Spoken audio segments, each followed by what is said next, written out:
آج جس وقت میں نے بتایا کہ پہلے جب کوئی آدمی مسلمان ہونا چاہتا حضور پاک کے بعد حاضر ہوتا یا رسول اللہ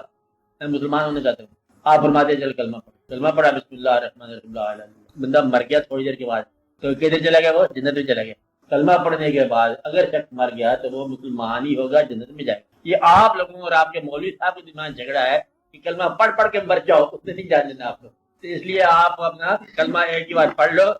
تو پھر آپ سیدھے سادے خیریت کے ساتھ ہے۔ یہ نہیں ہو سکتا کہ مسلمانوں کو دوزخ میں بھیجا چلا جائے، دوزخ میں بھیج دے میں تو کافر کہیں گے چلو اچھا رہا نا، تم تو ہمیں مسلمان کرتے تھے، تم بھی ادھر ہی آ گئے تو پھر بہتر بہتر رہے۔ یہ ایسا نہیں ہے کوئی واقعہ، مسلمان جنت میں جائے، مسلمان ہونا ہی جنت اور حضور پاک پر ایمان لانا ہی جنت۔ جو حضور پاک کے دشمن ہوئے وہی دوزخ ہے، اور جس کا حضور پاک کے دشمن ہے حضور پاک کا نام لینا، ویسے بھی آپ کے کسی محبوب کی کوئی تعریف کرے تو آپ مہربان ہو جاتے ہو، تو اللہ کے محبوب کی تعریف کرنے والا تو پھر اللہ ہی مہربان ہی ہے کہ اور کیا ہے، سیدھا سادہ بات ہے، اللہ کے محبوب کی تعریف کرو بس اللہ مہربان ہے۔